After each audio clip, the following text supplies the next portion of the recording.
नमस्कार, आज की बात में आप सभी का स्वागत है। मैं हूं आपके साथ अनु सिंह। बुलेटिन में सबसे पहले बात यूपी भाजपा के प्रत्याशियों पर मंथन की, जिसका आज दूसरा दिन है। दिल्ली में आज दूसरे दिन भी भाजपा नेताओं का महामंथन जारी रहेगा। सुबह 11 बजे से बैठक की शुरुआत होगी, जिसमें कहा जा रहा है कि चौथे फेज के प्रत्याशियों पर चर्चा होगी। बैठक में गृह मंत्री अमित शाह, पार्टी अध्यक्ष जेपी नड्डा, डिप्टी सीएम केशव प्रसाद मौर्य, दिनेश शर्मा और साथ ही सुनील बंसल और प्रदेश अध्यक्ष स्वतंत्र देव सिंह भी मौजूद रहेंगे। तो सुबह 11 बजे बैठक की शुरुआत होगी। चौथे फेज के प्रत्याशियों को लेकर आज मंथन किया जाएगा। कल शाम भी प्रत्याशियों को लेकर एक लंबी बैठक चली थी और आज फिर से ये बैठक तकरीबन 11 बजे शुरू हो जाएगी। तो दिल्ली में आज भी भाजपा का ये महामंथन जारी रहेगा। लगातार प्रत्याशियों की सूची बनाई जा रही है और एक लंबा मंथन, एक लंबी चर्चा चल रही है प्रत्याशियों के चुनाव को लेकर। 11 बजे से आज भी चौथे फेज के प्रत्याशियों को लेकर जो बैठक है वो शुरू हो जाएगी। तो दिल्ली में लगातार ये बैठक चल रही है और इस बैठक में कौन कौन से नेता मौजूद रहेंगे ये भी आपको दिखा रहे हैं। अमित शाह, जेपी नड्डा भी इस बैठक में पहुंचेंगे। इनके अलावा प्रदेश अध्यक्ष स्वतंत्र देव सिंह भी मौजूद रहेंगे। साथ ही दिनेश शर्मा, सुनील बंसल भी इस बैठक में पहुंचेंगे। अलग अलग फेज में ये बैठकें हो रही हैं, जहां प्रत्याशियों के चयन को लेकर एक लंबी चर्चा चल रही है। केशव प्रसाद मौर्य भी रहेंगे, दिनेश शर्मा भी, स्वतंत्र देव सिंह भी इस बैठक में रहेंगे, जो तकरीबन 11 बजे शुरू हो जाएगी। 11 जनवरी को दिल्ली में भाजपा की कोर ग्रुप की पहली बैठक हुई थी और इस बैठक में सीएम योगी, दोनों डिप्टी सीएम पहुंचे थे और आज भी ये बैठक होनी है, जहां बचे हुए नामों को फाइनल किया जाएगा। पहले और दूसरे चरण के लिए उम्मीदवारों का चयन हुआ है और अब चौथे फेज के उम्मीदवारों का चयन किया जा रहा है। अमित शाह ने नेताओं को लेकर रिपोर्ट भी मांगी थी, किसका कैसा परफॉर्मेंस इन 5 सालों में रहा है और उसी के आधार पर उनके टिकट काटे या फिर दोबारा से दिए जाएंगे। और तकरीबन 20 मौजूदा विधायकों के टिकट जो इससे पहले सूची आई थी उसमें काटे गए थे और अब परफॉर्मेंस के आधार पर ही आगे के जो नॉमिनी हैं, जो आगे के कैंडिडेट्स हैं, उनके नाम भी फाइनल किए जाएंगे। कई विधायक हैं जिनकी परफॉर्मेंस अच्छी रही तो उन्हें दोबारा से प्रत्याशी बनाया गया है और अब चौथे फेज के उम्मीदवारों को लेकर आज दिल्ली में 11 बजे बैठक शुरू हो जाएगी। और दिल्ली से हमारे संवाददाता अविनाश तिवारी ज्यादा जानकारी देंगे। अविनाश, आज एक बार फिर से बैठक के लिए ये सभी नेता मौजूद रहेंगे दिल्ली में। आज क्या मुख्य चीजें रहेंगी, कौन से मुख्य बिंदु रहेंगे जिस पर चर्चा होगी?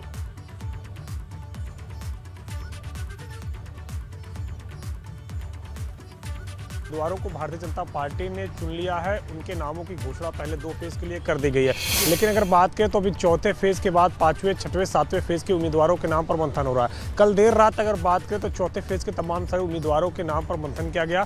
आज 5वें, 6वें और 7वें फेज के जितने भी उम्मीदवार हैं उनके नाम पर मंथन किया जाएगा। इसके साथ साथ अगर बात करें तो कल देर रात सहयोगी दल, अपना दल और इसके साथ साथ निषाद पार्टी के साथ भी गृह मंत्री अमित शाह की बैठक हुई, जिनको बता दिया गया है कि उनको कौन कौन सी सीट दी जाएगी, किस किस सीट पर वो अपने सिंबल पर चुनाव लड़ेंगे। ये गृह मंत्री अमित शाह और पार्टी के राष्ट्रीय अध्यक्ष जेपी नड्डा की ओर से जो सहयोगी दल है, अपना दल और निषाद पार्टी, इनको बता दिया गया है। अब अगर बात करें तो जिस तरीके से भारतीय जनता पार्टी लगातार चुनाव प्रचार के लिए भी जुटने जा रही है, क्योंकि 23 तारीख से खुद गृह मंत्री अमित शाह उत्तर प्रदेश के तमाम जिलों में दौरा करेंगे और ऐसा कोई जिला नहीं होगा जहां पे वो नहीं जाएंगे। तो जिस तरीके से अभी चुनाव आयोग की परमिशन है कि केवल 300 व्यक्तियों को ही इंडोर स्टेडियम में या इंडोर ऑडिटोरियम में एकत्रित किया जा सकता है, इसके अलावा डोर टू डोर प्रचार किया जा सकता है। तो इसको लेकर भी रणनीति बनाई जा रही है, किस तरीके से डोर टू डोर तमाम सारे बीजेपी के कार्यकर्ता जाएंगे और इसके साथ साथ कहां पे इंडोर ऑडिटोरियम में या इंडोर स्टेडियम में प्रोग्राम कराने हैं। इसके साथ अगर बात करें तो बीजेपी अपने तमाम सारे सर्वे पर भी ध्यान दे रही है, क्योंकि उसने 3 इंटरनल सर्वे करवाए हैं, जिसमें यह जानने की कोशिश की है कि उनकी मौजूदा विधायक है, क्या उनको अगर फिर से टिकट दिया जाता है तो चुनाव जीत पाएंगे या नहीं जीत पाएंगे। रहा है अविनाश, उसी के आधार पर आगे उनका चुनाव किया जाएगा। बिल्कुल अविनाश, बहुत बहुत शुक्रिया इस पूरी जानकारी के लिए आपका। और चलिए अब बात आजाद समाज पार्टी के प्रमुख चंद्रशेखर की। आज यूपी चुनाव को लेकर चंद्रशेखर रणनीति का ऐलान करेंगे। दोपहर 12:30 बजे चंद्रशेखर एक प्रेस कॉन्फ्रेंस करेंगे। यूपी चुनाव के संबंध में कोई बड़ी घोषणा वो करेंगे। आजाद समाज पार्टी के अध्यक्ष चंद्रशेखर आज अकेले चुनाव लड़ने का ऐलान भी कर सकते हैं। समाजवादी पार्टी से गठबंधन न होने पर चंद्रशेखर ने अखिलेश को दलित विरोधी बताया था। वहीं अखिलेश यादव ने चंद्रशेखर को लेकर कहा कि वो राजी होकर पलट गए। अखिलेश ने कहा कि मुझे इसमें कोई साजिश लगती है। अब ऐसे में चंद्रशेखर आजाद का क्या ये फैसला रहेगा? आज इसका खुलासा वे कर देंगे। चंद्रशेखर ने अखिलेश यादव को दलित विरोधी तो बता दिया, लेकिन उसके बाद उन्होंने 2 दिन का समय भी दिया था। अब देखना होगा उनका फैसला क्या रहता है।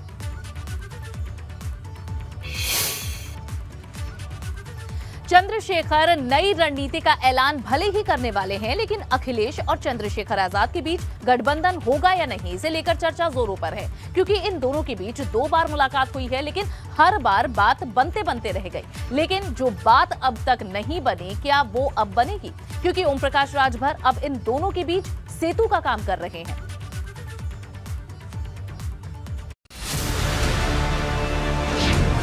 तो मैंने बड़ा भाई कहा है, आप मेरे बड़े भाई भी हैं।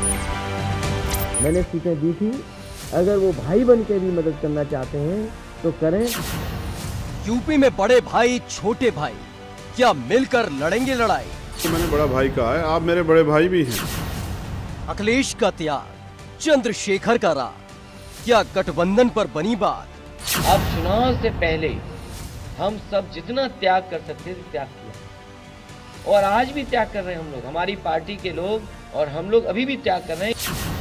करीब आधा दर्जन छोटे छोटे दलों से हाथ मिला चुके अखिलेश यादव क्या आजाद समाज पार्टी से भी हाथ मिलाएंगे? क्योंकि 2 दिन पहले तक दोनों के बीच गठबंधन की चर्चा जोरों पर थी, लेकिन आखिरी वक्त में बात बनते बनते रह गई। और अब जो बात बनते बनते रह गई वो बड़ा भाई और छोटे भाई पर आ गई है। मतलब बड़ा भाई अखिलेश यादव, छोटा भाई चंद्रशेखर आजाद। क्योंकि जब सीट बंटवारे को लेकर समाजवादी पार्टी और आजाद समाज पार्टी के बीच बात नहीं बनी, तो अखिलेश यादव ने त्याग की बात कही थी और गेंद चंद्रशेखर की तरफ उछाल दी थी। अब चुनाव से पहले हम सब जितना त्याग कर सकते थे त्याग किया है, और आज भी त्याग कर रहे हैं हम लोग, हमारी पार्टी के लोग, और हम लोग अभी भी त्याग कर रहे हैं, इसलिए कि हम सब लोगों को साथ लाना चाहते हैं, जोड़ना चाहते हैं। और साथ लाने के लिए हम तो कहते हैं त्याग करें सब लोग। अगर हम लोग त्याग कर रहे हैं तो जो लोग भारतीय जनता पार्टी को हटाना चाहते हैं वो भी त्याग करें। जिसका जवाब देते हुए चंद्रशेखर ने कहा कि अगर बात त्याग की है तो वो बड़े से बड़ा त्याग देने के लिए तैयार है। उन्हें सीट, विधायक, मंत्री, किसी बात का कोई लालच नहीं है। बस अखिलेश यादव एक बार उन्हें छोटा भाई कहते हैं। तो मैंने बड़ा भाई कहा है, आप मेरे बड़े भाई भी हैं। वो कहें प्रेस कॉन्फ्रेंस करके कि चंद्रशेखर मेरे छोटे भाई हैं, मैं उनको 1 सीट नहीं दूंगा। और जब चंद्रशेखर के सवाल का जवाब देते हुए अखिलेश यादव ने एक बार फिर त्याग की बात दोहराई और कह दिया कि अगर वो भाई बनकर मदद करना चाहते हैं तो करें, लेकिन साथ ही साथ अखिलेश ने इतिहास के पन्ने भी पलट दिए। भीमराव अंबेडकर से लेकर राम मनोहर लोहिया और काशीराम तक का जिक्र कर साफ कर दिया है कि हम सभी को साथ लेकर चलने को तैयार हैं। और जहाँ तक चंद्रशेखर का सवाल है, मैंने सीटें दी थी, अगर वो भाई बन के भी मदद करना चाहते हैं तो करें। समाजवादी पार्टी ने, और केवल समाजवादी पार्टी का प्रयास नहीं था, केवल एक व्यक्ति या एक पार्टी की सवाल नहीं था।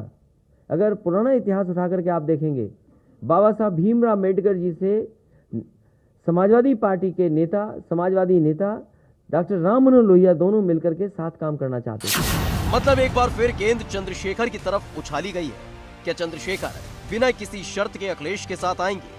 ये सवाल इसलिए भी अहम है कि यूपी में पहले चरण का मतदान 10 फरवरी को है। ऐसे में चंद्रशेखर क्या कदम उठाते हैं, इस पर सभी की निगाहें टिकी हुई हैं। Bureau report, ABP Ganga. और ज्यादा जानकारी के लिए रुख कर लेते हैं लखनऊ का हमारे संवाददाता, वहां से बलराम पांडे हमारे साथ जुड़ चुके हैं। बलराम, जिस तरह से अखिलेश यादव के बयान भी हमने सुने हैं, ऐसा लगता है कि बहुत ज्यादा दिलचस्पी अखिलेश यादव की शायद नहीं है चंद्रशेखर आजाद को अपने साथ जोड़ने के लिए, लेकिन उन्होंने ये भी कहा है कि सिर्फ फैसला उनका नहीं है, और भी सदस्य हैं पार्टी के गठबंधन के। तो क्या लगता है, क्या आज बात बन जाएगी?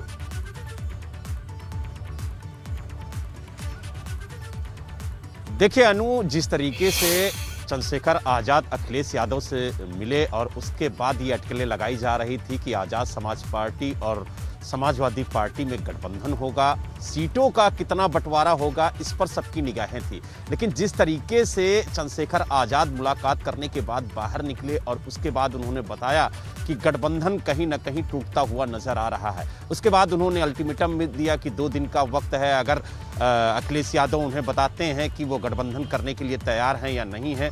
तो अभी तक चंद्रशेखर आजाद के पास कोई ऐसा जवाब नहीं आया है जिससे गठबंधन हो सके, और यही वजह वजह है कि आज लगभग 12:30 बजे चंद्रशेखर आजाद ग्रेटर नोएडा में प्रेस कॉन्फ्रेंस करेंगे और कई बड़े खुलासे करते हुए वो हो सकता है कि पश्चिमी उत्तर प्रदेश में खुद ही अपने प्रत्याशियों को उतारें, क्योंकि पश्चिमी उत्तर प्रदेश के कई सीटों पर चंद्रशेखर आजाद प्रभाव डाल सकते हैं। भले उनका प्रत्याशी ना जीते, लेकिन कहीं ना कहीं वो विपक्ष को हरा भी सकते हैं। तो यही वजह है कि अब वो अपने प्रत्याशियों को चुनाव मैदान में उतारेंगे। लेकिन जिस तरीके से अटकलें लगाई जा रही थी कि आजाद समाज पार्टी और समाजवादी पार्टी में गठबंधन होगा, तो वो अटकलें अब कहीं ना कहीं विराम लगता हुआ नजर आ रहा है, क्योंकि अब गठबंधन का कोई जरिया नजर नहीं आ रहा। उसके पीछे की दो वजह है, क्योंकि अखिलेश यादव के पास ऑलरेडी इतने छोटे छोटे संगठन एकत्रित होकर के एकजुट हो गए हैं कि उन्हें सीट देनी है, और साथ ही 5 सालों से जो उनके कार्यकर्ता संघर्ष कर रहे थे उन्हें भी निराश नहीं करना है। इसलिए उन्होंने प्रेस कॉन्फ्रेंस के दौरान ही कहा कि अब हमारे पास कोई गुंजाइश नहीं है। अगर भारतीय जनता पार्टी को रोकने के लिए लोग एकजुट होना चाहते हैं तो आए हमारा साथ दें। चुनाव के बाद हम लोगों से बात करेंगे और उनको सही स्थिति में लाने की कोशिश करेंगे। तो यानी कुल मिला के उन्होंने इशारों में कह दिया कि अगर चंद्रशेखर आजाद उनके साथ आकर के भारतीय जनता पार्टी को रोकने की कोशिश करना चाहते हैं तो वो आए, उनका स्वागत है। लेकिन सीट को लेकर के अब कोई सहमति नहीं बन पाएगी, क्योंकि जिस तरीके से उन्होंने प्रत्याशियों की घोषणा की और खास तौर से चंद्रशेखर आजाद पश्चिमी उत्तर प्रदेश की कई सीटों की मांग कर रहे थे, लेकिन पहले ही समाजवादी पार्टी और आरएलडी का गठबंधन हो चुका है। कई सीटों पर प्रत्याशी घोषित किए जा चुके हैं।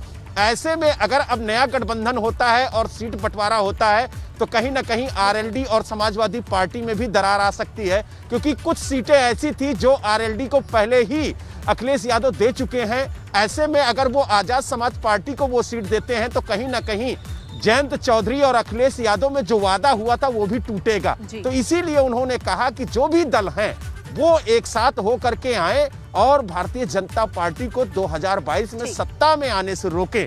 और सत्ता में जब भारतीय जनता पार्टी नहीं होगी, अगर वो सरकार बनाते हैं तो जो भी दल उनके साथ आएंगे सबका सम्मान होगा, सबको बराबर जिम्मेदारी दी जाएगी। और यही वजह है कि अब चंद्रशेखर आजाद आज कुछ बड़ा फैसला ले सकते हैं। और इस प्रेस कॉन्फ्रेंस पे भी सबकी निगाहें हैं कि आज चंद्रशेखर आजाद क्या ऐलान करने वाले हैं, कितने प्रत्याशी अपने उतार सकते हैं, या फिर जिस तरीके से उन्होंने छोटे भाई बड़े भाई की बात कही कि अगर अखिलेश यादव उन्हें छोटा भाई कह दें कि हमारे साथ आइए और भारतीय जनता पार्टी को रोकने में उनका सहयोग करिए, तो वो एक सीट नहीं लेंगे और उनके साथ जुड़कर भारतीय जनता पार्टी का रास्ता रोकेंगे। तो अब कई बातें ऐसी हैं जो आज वो प्रेस कॉन्फ्रेंस के जरिए आम जनता को बताएंगे। लेकिन जो हमारे सूत्र बता रहे हैं वो यही है कि भारतीय जनता पार्टी को रोकने के लिए उन्होंने कहा था कि हम अखिलेश का साथ देना चाहते हैं, लेकिन अब वो अपने प्रत्याशियों को चुनाव मैदान में उतारेंगे और कहीं ना कहीं इसका जो प्रभाव है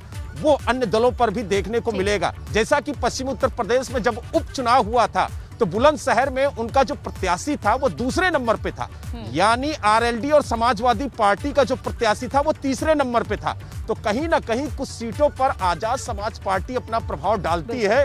और यही वजह है कि चंद्रशेखर आजाद भी चाहते थे कि वोटों का बंटवारा ना हो और पूरी तरह से एकजुटता दिखाई जाए और भारतीय जनता पार्टी को 2022 में सत्ता में आने से रोका जाए। उन्होंने कहा कि चाहे वो कांग्रेस हो, चाहे बसपा हो या अन्य दल हो, सभी को एकजुट होना चाहिए और एकजुट हो करके भारतीय जनता पार्टी के मिशन को रोकना चाहिए। और यही वजह है कि उन्होंने अखिलेश यादव से 2 बार मुलाकात की और लगातार मुलाकात कर उन्होंने कहा कि हम आपके साथ हैं। लेकिन जिस तरीके से बात नहीं बनी और उन्होंने ये कहा कि दलितों की उपेक्षा हुई है, उन्हें निराशा हाथ लगी है, वो बड़ी उम्मीद से अखिलेश यादव के पास गए थे। और आपको बता दें कि अगर पश्चिमी उत्तर प्रदेश की बात की जाए तो चंद्रशेखर आजाद ही नहीं, चाहे इमरान मसूद हो या और जो नेता थे जो उम्मीद लगाए थे कि अखिलेश यादव से मुलाकात करेंगे और उन्हें सीट मिलेगी, वो चुनाव लड़ेंगे, तो कहीं ना कहीं लोग नाउम्मीद हुए हैं। क्योंकि अब अखिलेश यादव के पास भी कोई गुंजाइश नहीं है लोगों को सीट देने के लिए, क्योंकि उनके कार्यकर्ता भी 5 सालों से लगातार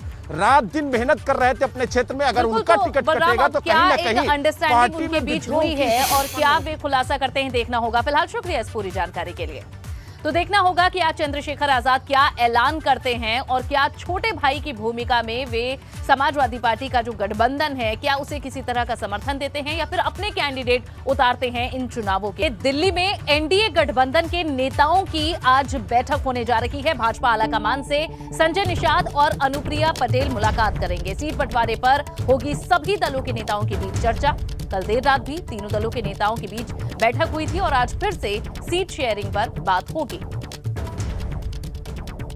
और अविनाश तिवारी हमारे संवाददाता ज्यादा जानकारी इस पर देंगे। अविनाश, लगातार बैठकों का दौर तो चल ही रहा है, लेकिन अब गठबंधन के नेताओं के साथ ये बैठक होगी। सीट शेयरिंग पर किस तरह से बात बन रही है?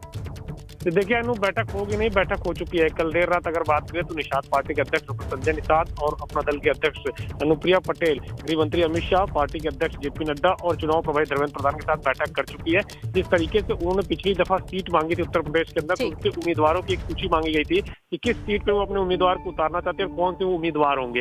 उनको लेकर उन्होंने पिछली बैठक में ये सूची दी थी और इसके बाद कल एक बार फिर से बैठक हुई जिसमें उनको ये इत्तला कर दिया गया है कि उनको कौन कौन सी और कितनी सीट दी जा रही है, भारतीय जनता पार्टी की ओर से इंगित कर दिया गया है। इसके बाद अगर बात करें तो आज एक बार फिर से कोर ग्रुप की बैठक होगी जिसमें सहयोगी दलों को छोड़कर बाकी जो अन्य सीटें उसमें भाजपा अपने प्रत्याशियों को चुनने का काम करेगी। ठीक, अविनाश, किस तरह की अंडरस्टैंडिंग इन दलों के बीच में बनी है और क्या पिछले फॉर्मेट पर ही ये सीट शेयरिंग की बात हुई? देखिए अगर बात करें तो निषाद पार्टी पहली बार उत्तर प्रदेश में बीजेपी के साथ चुनाव लड़ने जा रही है, लिहाजा वो जिस तरीके से 18 सीटों की डिमांड की थी, जो हमें जानकारी मिल रही है उसमें 14 से 15 सीट निषाद पार्टी को दी गई है। इसके अलावा अनुप्रिया पटेल को भी 15 सीट की करीब दी गई है, जहां पे दोनों सहयोगी दल मिलकर चुनाव लड़ेंगे। 2017 की बात करें तो अनुप्रिया पटेल की पार्टी अपना दल एस ने बीजेपी के साथ चुनाव लड़ा था। उस दफे उनको 11 सीट दी गई थी, लेकिन इस बार थोड़ा सीट में बढ़ोतरी की जा रही है और उनको ज्यादा सीट दी जा रही है। पूर्वांचल में तमाम सारी सीटों पर वो चुनाव लड़ेंगी, वहीं निषाद पार्टी कुछ सीटों पर पश्चिमी उत्तर प्रदेश में भी चुनाव लड़ेगी। ठीक, शुक्रिया इस पूरी जानकारी के लिए। वहीं आज प्रधानमंत्री नरेंद्र मोदी वाराणसी से भाजपा कार्यकर्ताओं से वर्चुअली संवाद करेंगे। सुबह 11 बजे प्रधानमंत्री नरेंद्र मोदी का ये संवाद होगा। चुनाव की तारीखें आने के बाद पीएम मोदी का ये पहला राजनीतिक कार्यक्रम होगा जिसमें पार्टी कार्यकर्ता शामिल होंगे। पीएम वाराणसी जिला और महानगर के 10,000 से ज्यादा बूथ स्तरीय कार्यकर्ताओं से नमो ऐप के माध्यम से संवाद करेंगे। काशी क्षेत्र की भाजपा आईटी और सोशल मीडिया टीम वर्चुअल बैठक के लिए भी तैयारियां कर रही है। सुबह 11 बजे रोहनिया काशी क्षेत्र के कार्यालय में कार्यकर्ता इकट्ठा होंगे और पीएम मोदी इनसे वर्चुअली जुड़ेंगे।